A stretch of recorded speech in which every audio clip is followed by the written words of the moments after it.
और आज तो वैसे भी शनिवार है, ऐसे महादेव हैं जो शनि की दशा को उतार करके दूर खड़ा कर देते हैं। ले सुन लो आज की कथा। लिखा है अर्थ सिद्धि, जिसको धन चाहिए वो प्रत्येक दिन भगवान शंकर, दुर्गा, कार्तिकेय, भगवान विष्णु, ब्रह्मा, चंद्रमा और भगवान गणेश, इनका पूजन उन्हें प्रत्येक दिन करना चाहिए। भगवान गणेश जी की कृपा से आपका धन नहीं मारा जाएगा। धन की देवी स्वयं माँ भगवती दुर्गा है, इसलिए पैसों के लिए, धन के लिए लोग नवरात्रा का अनुष्ठान करते हैं, उपवास करते हैं। आप सुनिए, देखो कितनी बढ़िया बात कही है। ईसो गौरी गोह विष्णु ब्रह्मा चंद्र सवई हम एवं रूपांश वे देवा तत्व अर्थ सिद्धये। देखो एक बात मैं कथा में कहता हूं, गरीब घर में जन्म ले लेना यह हमारे बस का काम नहीं है, लेकिन हम गरीब बन के नहीं मरेंगे, दरिद्र बन के नहीं मरेंगे, यह हमारे बस में है। पुरुषार्थी बनिए, भगवान के साथ जुड़िए। परमात्मा ही एक ऐसा है जो हमारे कलमशों को समाप्त कर देता है, हमारे दुखड़ों को वो दूर कर देता है। ईश्वर के बिना किसी का काम नहीं चल सकता। तो बड़ी अच्छी बात कही। अर्थ सिद्धि के लिए महादेव, गौरी, कार्तिकेय, विष्णु, चंद्रमा, भगवान गणेश, ये सब कुछ देने वाले हैं। देवताओं के पूजन में शुद्ध जल, कितनी अद्भुत बात कही गई है। कहा पानी वो बड़ा अशुद्ध पानी होता है जिस पानी में झाग दिखाई देता है, इसलिए भगवान की पूजा में जो जल लिया जाता है उसको सूती वस्त्र में छानिए, उसको ऐसा वर्णन किया। उसमें थोड़ा गुलाब जल डालिए, उसमें तीर्थ का जल डालिए और थोड़ा सा कपूर का टुकड़ा डाल दें उसमें, तो वह जल बहुत पवित्र हो जाता है।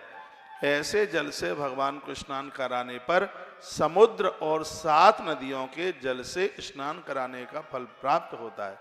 तो यह नहीं है कि पांडाल में इस कान से सुना उधर से छोड़ दिया, नहीं, इन बातों को आत्मसात कीजिएगा। बड़ी अच्छी बात कही। सर्वान देवान नमस्कृत्य स्थिर बुद्धि स्थिरासनम, कितनी सुंदर बात कही है। प्रातः जागते हुए जब आप धरती माता को प्रणाम करते हो तो उसी समय संपूर्ण देवताओं को वो प्रणाम स्वीकार हो जाता है। तो ऐसा नियम आप ले लें, प्रातः आप जागें तो मत्था टेक के सबसे पहले धरती माता को वंदन करें, उसे प्रणाम करें, कहें हे माँ तूने मेरे भजन को सहन किया, तेरी कृपा से मेरी आंखें आज पुनः तेरा दर्शन कर रही हैं।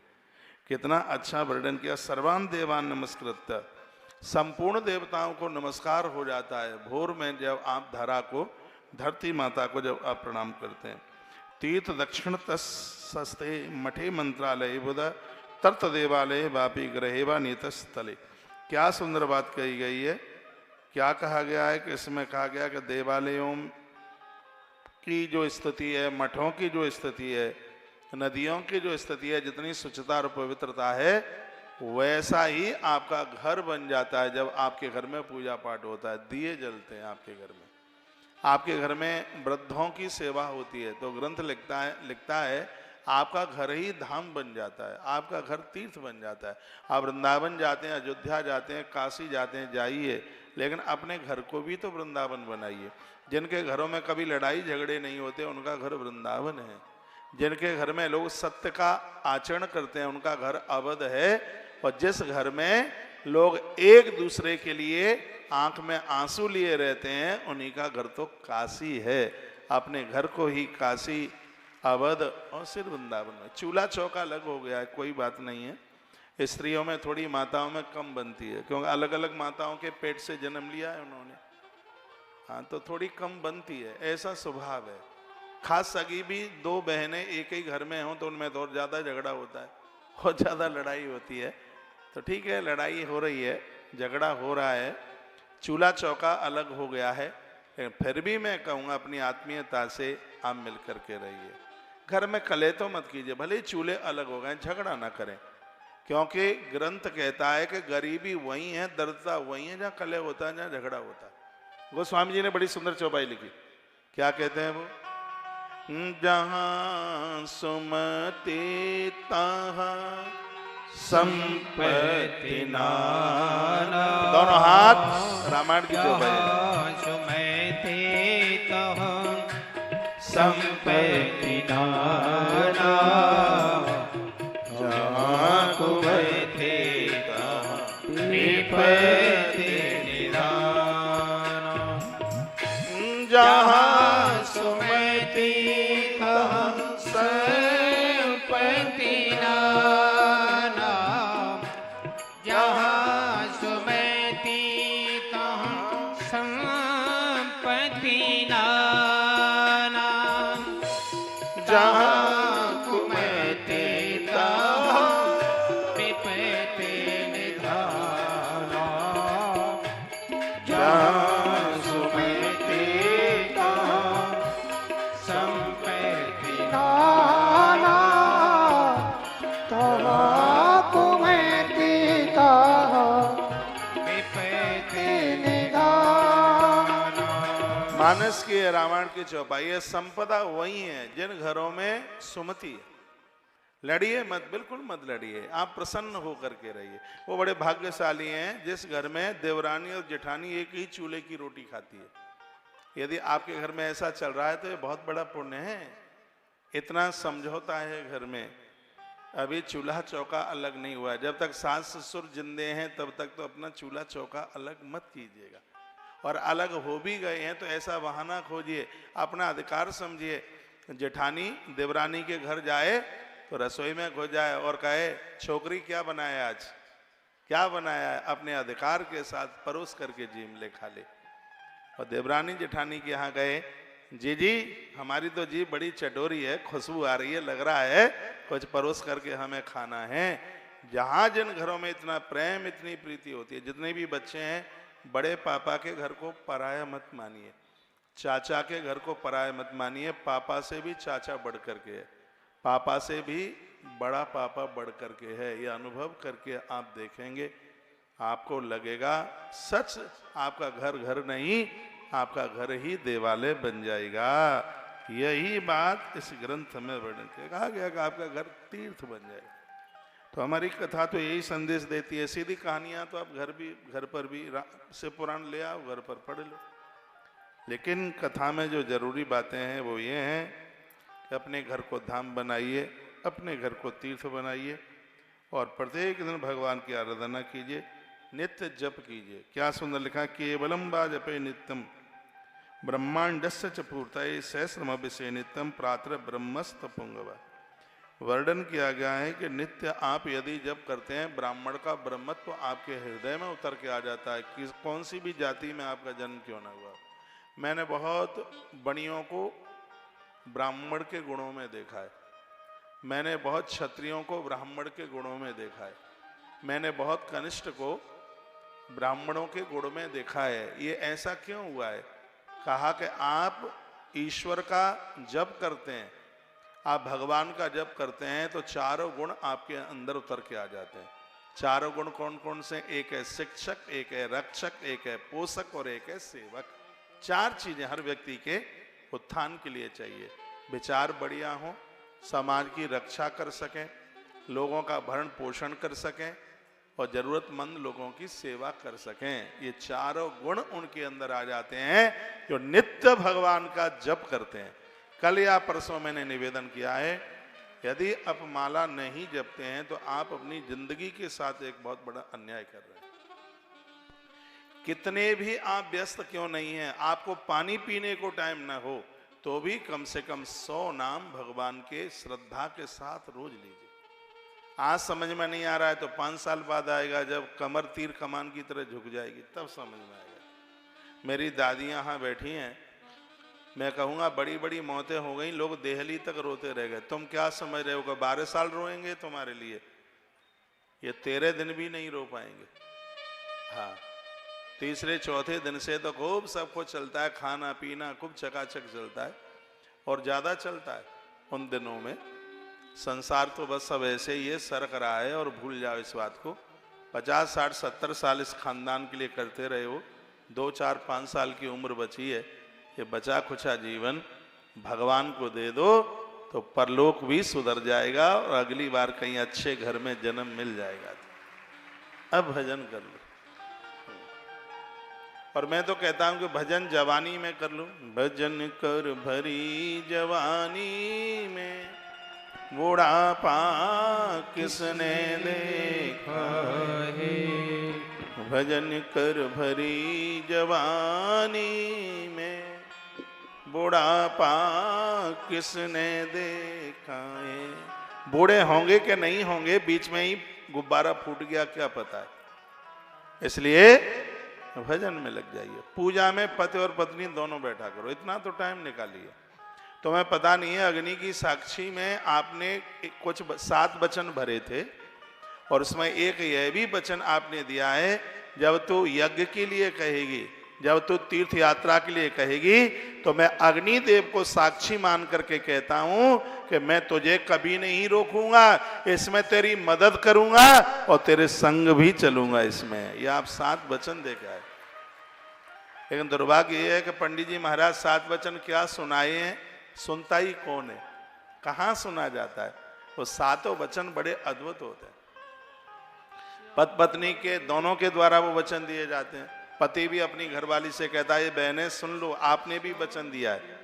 क्या इस पति ने अपनी पत्नी से मांगा है कि तुम हमारे कभी माता पिता को तकलीफ नहीं दोगे, जैसे तुम अपनी माँ का ध्यान रखते हो वैसे ही तुम मेरे माता पिता का ध्यान रखोगे तो तुम्हारे दिए गए वचनों को मैं स्वीकार करता हूं। ऐसा पुरुष बोलता है। तालियां कुछ ज्यादा तो नहीं बजा रहे हैं आप। घर को दिव्य बनाइए, धाम बनाइए, आनंद हो जाएगा। नित्य जप कीजिए, केवलम बा जपे नित्यम। आप सिर्फ जप भी रोज कर लेते हैं तो यह भी आपके लिए, हमारे लिए कल्याण का साधन बन जाता है। इसमें लिखा है, रुद्राक्ष और तुलसी की माला पर जपने से एक नाम करोड़ों नामों के बराबर होता है। माला के ऊपर जप करने का इतना बड़ा प्रभाव है। सीधी सी बात है, पैदल चलो और गाड़ी में चलो तो दोनों में जितना अंतर है उतना ही माला के बिना और माला के साथ जप करने का वह अंतर है। एक माला रखिए अपने पास। मंत्राणाम जप एवं भी जपदार्थ कर्माद्भव है। कहा गया है कि भैया, लिखा है 1000 बार किया गया जप ब्रह्मलोक प्रदान कर देता है। जो लोग 1000 नाम रोज लेते हैं उन्हें ब्रह्म पद मिलेगा, कोई रोक नहीं सकता। 1000 नाम के लिए कितनी माला चाहिए? कोई ज्यादा माला नहीं है। एक माला में 100, 10 माला में 1000 नाम हो जाते हैं। तो मंत्राणाम जप एवं ही जपद्यात् क्रमादेषु सहस्रम ब्रह्म पदम, लिखा है 1000 नाम प्रत्येक दिन आप लेते हैं भगवान के, तो इससे ब्रह्म लोक की प्राप्ति होती है। 100 बार किया हुआ जप इंद्र के पद को प्राप्त करा देता है। 100 बार का मतलब 1 माला प्रत्येक दिन। यहाँ इंद्र का मतलब है कि इस समाज में रहते हुए सब वैभव, आदर, मान, सम्मान तुम्हें मिलता है। दुश्मन भी आपका सम्मान करता है। भगवान के प्रत्येक दिन 100 नाम लेने का इतना बड़ा प्रभाव है। और मैं तो श्लोक बोल करके व्याख्या कर रहा हूं। तो यहां तक कह दिया गया है कि इससे ज्यादा और कम भी आपसे बने जरूर कीजिए। इस प्रकार प्रत्येक दिन सूर्य पर स्थान करके उपयुक्त रूप से जप का अनुष्ठान करें। सूर्य भगवान को नित्य अर्घ्य दें, क्योंकि बुद्धि के देवता भगवान सूर्य हैं, मन के देवता चंद्र देवता हैं। चंद्रमा मनसो जातक चचो सूर्यो अजायत। सूर्य भगवान को अर्घ्य देने से बुद्धि प्रखर होती है। हनुमान जी प्रत्येक दिन सूर्य देव को अर्घ्य देते हैं। सूर्य देवता तो उनके अपने गुरु हैं। माता अंजनी ने सूर्य देव की उपासना करके हनुमान जैसे पुत्र को प्राप्त कर लिया है। स्त्री पुरुष बच्चे बूढ़े जो भी कोई हैं, भगवान सूर्य को नित्य अर्घ्य दीजिए। सूर्य भगवान को अर्घ्य दिए बिना तो गंगा नहाने का फल प्राप्त नहीं होता। सूर्य भगवान को प्रत्येक दिन अर्घ्य दें। अपनी साधना में ये जरूर जोड़ लें और ये बच्चों को भी ये संदेश आप दें। छोटे छोटे बच्चे हैं, एक लोटे में जल भर दो। सूर्य भगवान को 2 धातुओं के पात्र में जल को विशेष माना गया है। नंबर 1 तांबा, नंबर 2 चांदी। चांदी सेकंड नंबर पर है सूर्य भगवान को अर्घ देने में। पहले नंबर पर तांबा है, क्योंकि ये ताम्र जो धातु है वो भगवान सूर्य नारायण से ही प्रकट हुई है। प्रत्येक दिन अर्घ दीजिए।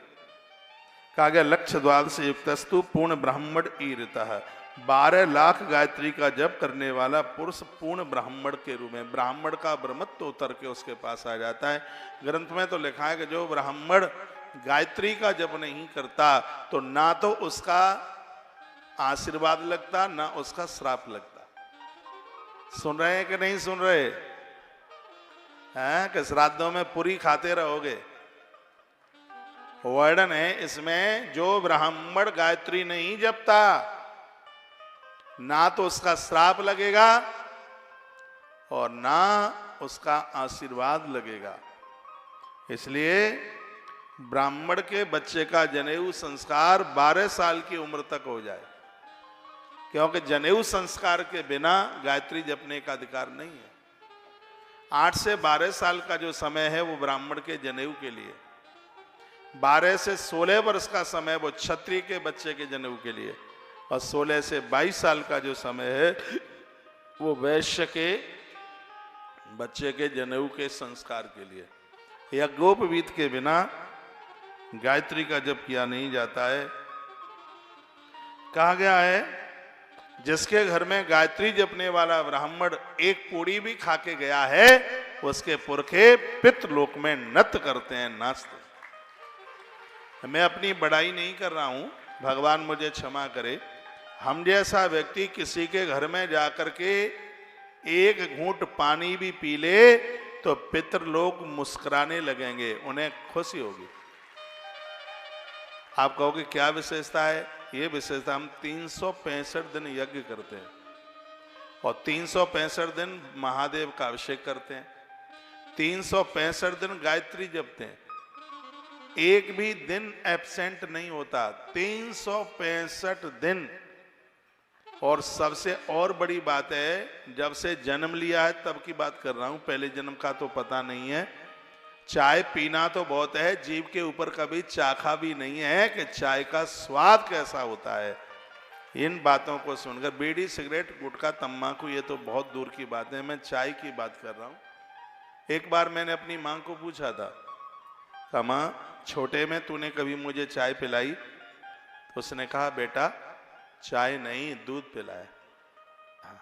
मैंने एक बार पूछ लिया जब मैं तेरे पेट में था तब तूने क्या खाया? तो बोलती है मैंने सौंठ के लड्डू खाए। मैंने कहा सोई तो मैं कहूँगी लड्डुआ मुझे इतना अच्छा क्यों लगता है? हाँ? अब समोसा खा के पैदा करोगे तो टेढ़े मेढ़े ही पैदा होंगे, सौंठ का लड्डुआ खा के पैदा करोगे तो हम जैसे पैदा होंगे। तो देख लो, अब आप चाउमीन खा के पैदा करोगे है कि घी के लड्डुआ खा करके पैदा करोगे? तो देख लो, विचार कर लो। मैंने बोला है कि अच्छी संतान के लिए केसर के लिए कश्मीर चाहिए तो अच्छी संतान के लिए अच्छी मां चाहिए। मां के ऊपर एक बार जयकारा लगाओ भक्त वत्सल भगवान की जय, हनुमान जी महाराज की जय हो। इस कथा में मैं 4 तारीख को आपसे दक्षिणा मांगूंगा और दक्षिणा में मांगूंगा आपसे मैनपुरी वाली तम्बाकू। हाँ, वो कौन सी है? तो आज मैं एक आज कैंसर का एक शिविर था, उसमें वहाँ मेरा जाना हुआ। बहन आराधना गुप्ता उनके द्वारा वो इतना बड़ा आयोजन जिसमें ग्वालियर से डॉक्टर्स लोगों की बहुत टीम आई। तो मेरे सामने माइक रखा, मैं कुछ बोला, सुनिए ये बात, सुन लें।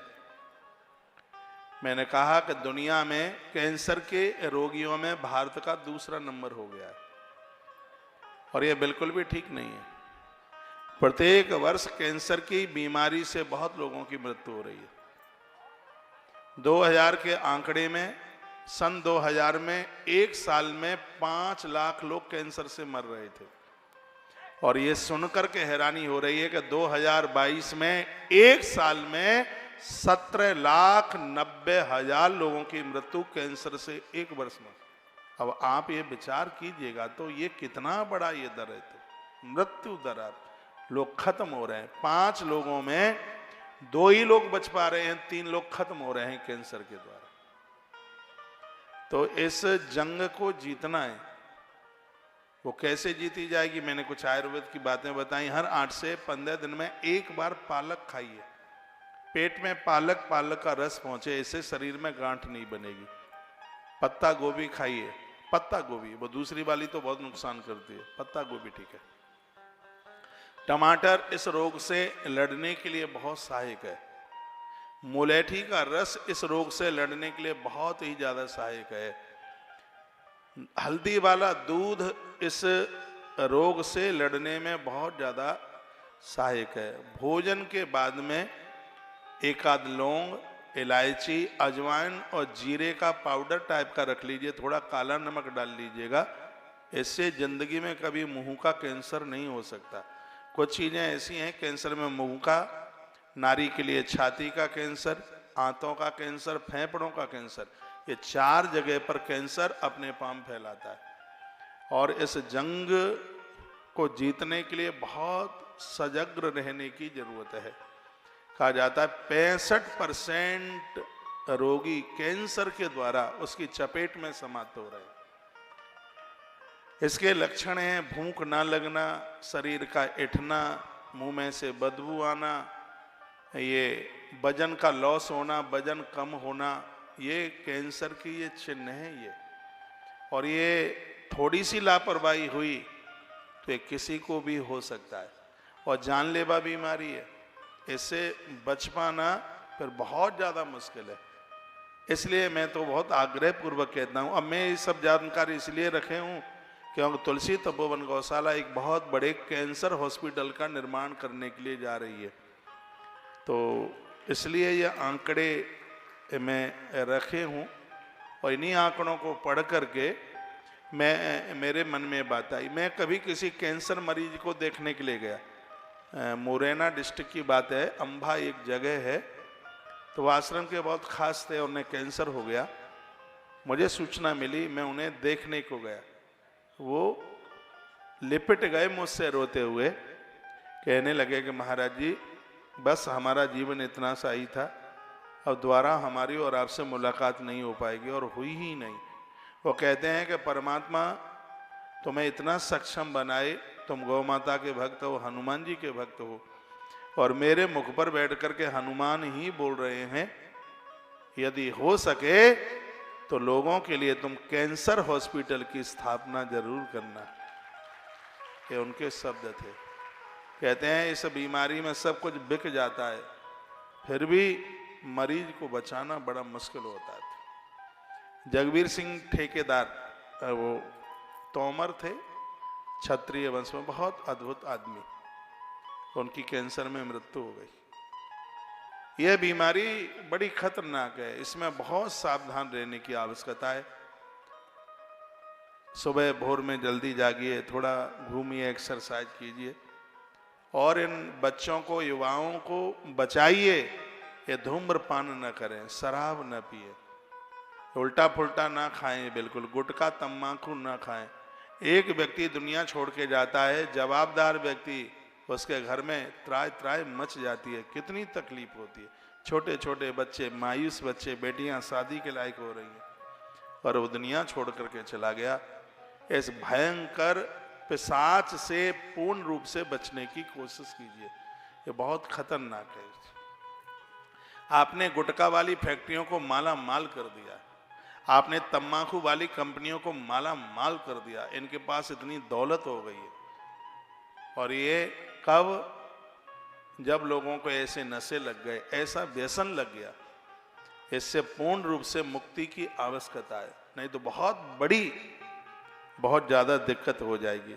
मैं कथा की तरफ बढ़ूं, थोड़ा सा आपके स्वास्थ्य के ऊपर ध्यान तो देना ही पड़ता है, और व्यासपीठ की लोग बात मान लेते हैं, इसलिए मैं बोल देता हूं। मुझे अभी भी लग रहा है, जब मैं तम्बाकू गुटखा छोड़ने की बात कर रहा हूं, बोतल छोड़ने की बात कर रहा हूं, तो इतने भरे पंडाल में सैकड़ों लोग मेरी बात को जरूर मानेंगे। व्यासपीठ का असर होगा उनके ऊपर। कल आप माताजी के विदाई के समय की आप कथा सुन रहे थे, उससे पहले कुछ पातिव्रत धर्म की बातें कही गई थी, और वो बातें बड़ी विशेष थी। पातिव्रत धर्म नारी के लिए सबसे बड़ा धर्म है। बस 2 मिनट इसके ऊपर मैं चर्चा कर लूं, फिर आगे बढ़ता है। नोलुक खलेन मुसलेन वर्धन्यात दुसद्दपि, नारी को चाहिए कभी भी घर की देहली पर ना बैठे, चुटीला बुटीला कभी भी देहली पर बैठ करके ना करें, ना देहली पर बैठे। देहली पर भगवान नरसिंह देव का वास है। न यंत्र के न देहल्याम सती न प्रभषेत क्वचित, ओखली, धान कूटने वाला यंत्र, झाड़ू, सिलवट्टा, लोड़ा, ये देहली पर सती नारी कभी न रखे, न कभी उन पर बैठे। नारी को चाहिए कि जिन पात्रों में भोजन बनाया जाता है उन पात्रों में कभी भोजन न करे। मैंने देखा कढ़ाई में माताओं को खाते देखा, अरे कुकर में खाते देखा है मैंने, अब क्या बताऊं। मैंने कहा कुकर में दीदी क्यों खा रही है? कहा थाली साफ करनी पड़ेगी ना। हजार हजार आलसी गए तब एक एक पैदा हुआ। ये देखो ग्रंथों की बातों को झुटला दिया गया है। क्या गया? जो स्त्रियां व्यभिचारणीय हैं, चरित्रहीन हैं, ऐसी नारियों से कभी मित्रता मत कीजिएगा। जो नारी बाजार में अकेली घूमती है, ऐसी नारी की कभी संगति ना करें, भगवान महादेव का आदेश है। ये मेरी बात नहीं है, ये भगवान शंकर कह रहे हैं। वो कहते हैं न चतुर्भगया क्वापि सकित्तम कार्येत क्वचित, उसे कभी अपनी सखी नहीं बनाइएगा। पति के आयुष की इच्छा करने वाली प्रतिव्रता नारी को हरिद्रा, कुमकुम, सिंदूर, काजल, तांबुल, मांगलिक आभूषण, केसों का संस्कार, केस पास, हाथ में कंगन, चूड़ियाँ, कानों में कर्णफूल, ये सब चीज़ें उन्हें धारण करनी चाहिए। इसका परित्याग कभी किसी भी अवस्था में नारी न करे। प्रत्येक दिन भाल पर बिंदी, मांग में सिंदूर और हाथों में चूड़ियाँ, ये मांगलिक आभूषण इनको कहा गया। प्रत्येक दिन चुटीला, चोटी प्रत्येक दिन, कंगी केसों में प्रत्येक दिन जाए। ये बात मान लो, कौन बताएगा ये तुम्हें? केसों में कंगी प्रत्येक दिन जावे। नारी कभी भी कानों को कर्ण फूल के बिना, जो भी कानों के आभूषण होते हैं, ये अशुभ है यदि कान उसके खाली रहते हैं तो। भले ही कुछ छोटा सा डाल ले उसके कान में, उसके नाक में, और उसके बिछुए, और क्या कहते हैं उसको, पायल, ये उस नारी के प्रमुख श्रृंगार है। कमर की करधनी और कहा गया है, इनके बिना वह न रहे। कहा गया है कि कभी भी पति के साथ कितना भी क्रोध आ जावे, कभी भी नारी अपने मंगल सूत्र को ना उतारे। कभी कभी लड़ाइयाँ हो जाती हैं देवी और देवता में, तो सबसे पहले कैसे मंगल सूत्र उतारती है देखिए। मैंने देखा एक पति की तो नाक फोड़ दी उसने, ऐसी जोर से मारा मंगल सूत्र है। इस मंगल सूत्र, ये मेरा मंगल सूत्र ही तो है। आपका पति संसार का है, मेरा पति जगत का जगदीश है, उसके नाम का मंगल सूत्र मैंने भी पहन रखा है। ये देखो मेरा मंगल सूत्र ही तो है, ईश्वर के नाम से मैंने भी पहन रखा है। जैसे आप अपने घर वाले से डरती हो, ऐसे हम उससे बहुत ज्यादा डरते हैं। ये पट्टा है, हमें लगता है इसको पहन करके हम पालतू हैं, फालतू नहीं है। इसको पहन करके ही तो लगता है, ये बड़ी रौनक बढ़ाता है। तो यहाँ कितनी अच्छी सी बात की, केस संस्कार कबरी कर कर्णादिभूषणम भर्तुरायुष्यमिच्छन्ति दोरिये नत पतिव्रता। इसमें वर्णन किया गया कि यह मांगलिक सुहाग के चिन्ह धारण करने से पति का आयुष बढ़ता है, उसकी उम्र बढ़ती है। यह ग्रंथ तो यह कहता है कि नारी इतने सज धज करके रहे, उसके पुरुष में, उसके पुरुष की पति की आंख में कोई दूसरी नारी जगह ही न बना पावे। यह वर्णन किया गया है, ये कहा गया है। ये जितने भी श्रृंगार हैं पुरुषों के लिए नहीं है, मातृ शक्ति के लिए। इसलिए तो आपके श्रृंगारों का हमने कभी विरोध ही नहीं किया, करेंगे क्यों, ये तो सब जरूरी है। ये तो शादी कितनी भी बड़ी होती है, आप खूब पैसा लुटाते हैं, लेकिन बेटे का विवाह हो रहा है तो आने वाली वधू के लिए आप उसके कान के, नाक के, सिर का कौन सा कर्णफूल होता है, क्या होता है, मुझसे तो ज़्यादा नाम भी नहीं आते। तो ये सब वर्णन किया गया है कि ये सब व्यवस्था आप कीजिएगा। स्त्री धर्मणी रात्रम च सुमुखम नैव दर्शेत। ऋतुकाल में नारी 3 रात्रि तक किसी का मुख न देखे, अकेले में रहे। 1 महीने में 2 बार ऋतुकाल आता है, उसको रजोधर्म 2 बार होता है, तो पहली बार का ही माना जाता है। दूसरी बार किसी दिक्कत बीमारी की वजह से हुआ है, उसमें नारी अपवित्र नहीं होती। वो मंदिर में भी जा सकती है, पूजा भी कर सकती है, और रसोई में भी जा सकती है। ऐसा है वर्णन किया गया। लेकिन 3 रात्रि तक अपने पति से भी बात ना करे, बच्चों से भी बात ना करे, देवी देवताओं के सन्मुख भी न निकले। यह वर्णन किया गया, वो स्पष्ट लिखा है। क्लीबम वा ध्रुवस्तम वा व्याधितम वृद्धमेव च सुखितम दुखितम क्वापि पति एकम न लंघयेत। क्या कहा? पति बूढ़ा है, वृद्ध है, बीमार है, धन विहीन है, इतने पर भी नारी को चाहिए कि वो अपने पति का परित्याग न करे, पति को छोड़े नहीं, पति का त्याग न करे। कुछ कारण है जिसमें नारी अपनी दूसरी शादी करती है, वर्णन है। क्या क्या है? दूसरी शादी के लिए क्या क्या है? पति नपुंसक है, दूसरी शादी करने का उसे अधिकार है। पति घर छोड़ करके चला गया है, उसके अता पता का पता नहीं, तो नारी को दूसरा विवाह करने में किसी भी प्रकार का दोष नहीं लगता। और इसमें लिखा है यदि पति महात्मा हो गया है, सन्यासी हो गया है, तो नारी को दूसरा विवाह करने पर किसी भी प्रकार का दोष नहीं लगता।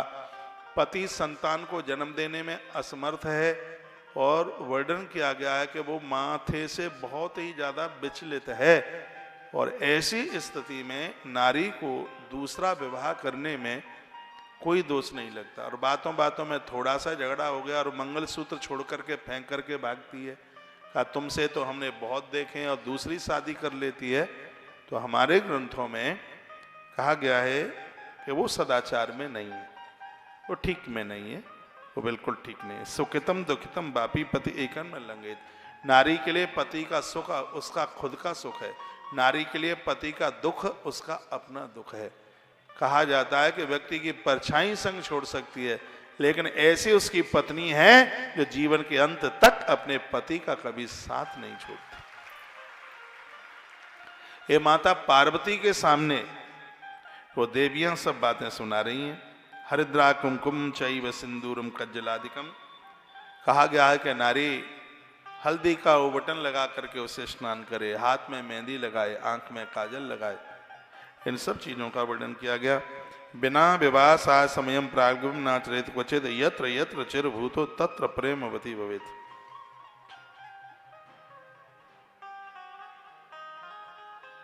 कहा गया कि पति के परिवार के जितने लोग हैं वो सब आपके हैं, उसके माता पिता आपके माता पिता हैं, उसका खानदान। इसलिए तो पातिव्रत व्रत, आपने गणित पढ़ी हो, रेखा गणित पढ़ा हो तो पता होगा, जिस समय गोलाकार पर्दी बना देते हैं जहाँ प्रकाल रखी जाती है, वहाँ से नापन शुरू करें पर्दी तक, यानी पति को बीच में बैठाइए, फिर जितनी भी वो दूरियां हैं पूरा परिवार आप वृत्ताकार बन जाए। पूरी पर्दी में, गृहस्थ की पर्दी में, परिवार की पर्दी में जितने लोग हैं माता वो सब आपके हैं, उन्हें अपना मानिए।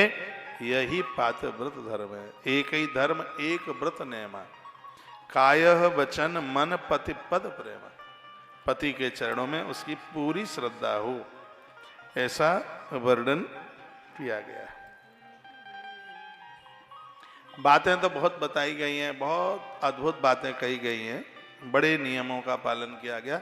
नारी स्नान कर रही है या वो वस्त्रों का चयन कर रही है, औरों की तो बात छोड़िए, उसका पति भी उस समय उसके पास नहीं होना चाहिए, ऐसा ग्रंथ में वर्णन किया गया।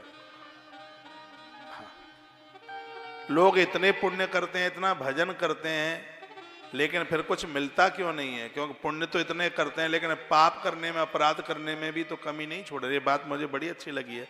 इसमें लिखा है कि जो पुरुष स्त्री को विवस्त्र देख लेता है, दिन में उसने 10 गोदान भी किए होंगे, तो उसका पुण्य क्षीण हो जाता है, समाप्त हो जाता है, खत्म हो जाता है।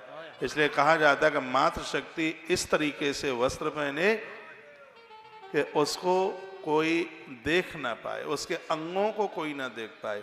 ऐसे नारी के पुण्य बढ़ते हैं। ऐसा जरूरी नहीं है कि छोटे कपड़े पहन करके ही नारी अच्छी लगती है। हमारे इन ग्रंथों को, पुराणों को पढ़िए।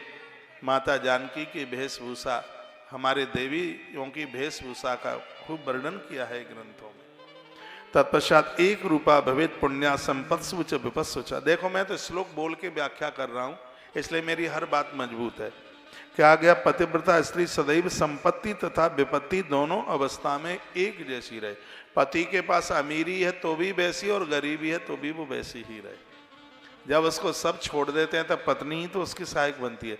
4 चीजें ऐसी हैं जो आपका संग देती हैं, आपका धैर्य, आपका धर्म, एक आपका मित्र और एक आपकी पत्नी। ये 4 है। क्या क्या? धैर्य, धर्म, मित्र और पत्नी। आपत्ति में इन चारों की परीक्षा होती है। ये माता अनुसुईया ने कहा है। कितनी प्यारी चौपाई है देखिए, और आपसे आती है, मैं तो आपको याद करा रहा हूं, याद दिला रहा हूं बस। धीरज धर्म मित्र और नारी, धीरज धर्म मित्र और नारी, आपत्ति काल परखिया उचारे। धीरज धर्म मित्र और नारी, धीरज धर्म मित्र और नारी, आपत्ति काले पर उचारे। धीरज धर्म मित्र और नारी, आपत्ति काल परखिए चारी। श्री राम जय राम, जय जय राम, अवधि बिहारी सीताराम।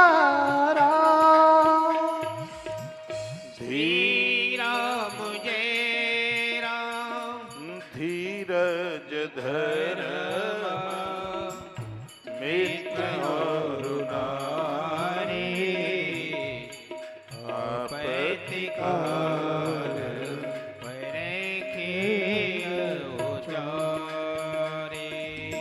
आपत्ति के समय में ये चारों अपने सहायक बनते हैं। सोच सुनिए, आपका ध्यान इधर हो। आपका धैर्य, जब सब छोड़ देंगे ये आपका सहायक बनेगा। आपका धर्म,